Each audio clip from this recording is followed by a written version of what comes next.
तेजस्वी यादव जिनको लेकर के कई तरह की चर्चाएं और कई तरह की बातें होती हैं, यहाँ तक कि तेजस्वी यादव जब एक बार फिर से नीतीश कुमार के साथ आए पिछले साल अगस्त में, तो ये चर्चाएं जोरों पर थी कि तेजस्वी यादव के साथ जो समझौता हुआ है उसके तहत 2-3 महीने में नीतीश कुमार को कुर्सी छोड़नी होगी।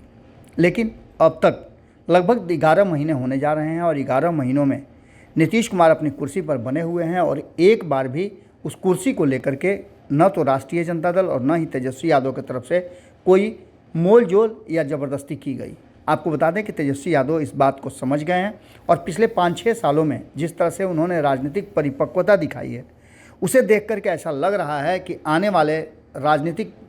जो यात्राएं होंगी या फिर जो भविष्य है उसमें एक बड़े रेस का घोड़ा बनने की तैयारी में लगे हुए हैं तेजस्वी यादव। तेजस्वी यादव को ये पता है कि उनके पास बहुत सारा समय है अभी राजनीति करने के लिए, इसलिए हड़बड़ी में कोई भी ऐसा काम करके वो अपनी राजनीतिक कैरियर को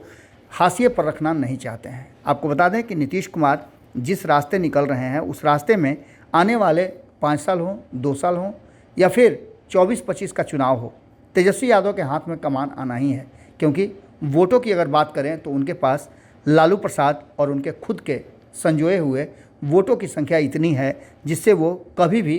किसी के साथ भी गठबंधन करें या किसी को भी हराने जीतने की कवायद में अपने वोट बैंक का प्रयोग कर सकते हैं। आपने देखा होगा 2020 के चुनाव में भी जिस तरह से अकेले दम पर नीतीश कुमार और भारतीय जनता पार्टी के एक साथ रहते हुए तेजस्वी यादव ने लोहा लिया था और मात्र 10-12 हज़ार वोटों से वो पिछड़ गए थे करीब 6-7 सीटें, जो कि बहुत ही कम मार्जिन से हार जीत हुई थी, वरना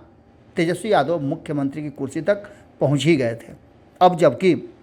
नीतीश कुमार के साथ वो हैं और विपक्ष को एकजुट करने की कवायद में नीतीश कुमार का ज़बरदस्त साथ दे रहे हैं, उनके साथ अलग अलग राज्यों में घूम करके अलग अलग राजनीतिक दल के नेताओं से बातचीत करके वो इस मुहिम का हिस्सा बने हुए हैं कि भारतीय जनता पार्टी को 2024 में सत्ता से बेदखल किया जाए। लालू प्रसाद की राजनीति का भी इसी तरह का जो एक सोच रहा है, उन्होंने भारतीय जनता पार्टी को सत्ता से दूर रखने के लिए कांग्रेस को हमेशा बुलंद रखा। अब जबकि एक बार फिर से ये चर्चा तेज हो गई है कि 2024 के चुनाव में साझा विपक्ष भारतीय जनता पार्टी को सत्ता से बेदखल कर देगा, तो तेजस्वी यादव चुप्पी के बाद, चूँकि अब इस मुद्दे पर लगातार बोलते नीतीश कुमार आ रहे हैं और उनके समर्थन में सर हिलाने और हाँ हूँ कहने का काम तेजस्वी यादव करते रहे हैं। लेकिन जिस तरह की चीज़ें सामने आई हैं और जिस तरह भारतीय जनता पार्टी चारों तरफ से घिरती नज़र आ रही है, उस अवस्था में, उस समय में तेजस्वी यादव ने अपना चुप्पी तोड़ा है और चुप्पी तोड़ते हुए उन्होंने कहा है कि किस तरह से आगे देश चलेगा। क्या भारतीय जनता पार्टी इसी तरह से देश को चलाना चाहती है जिस तरह से 9 साल से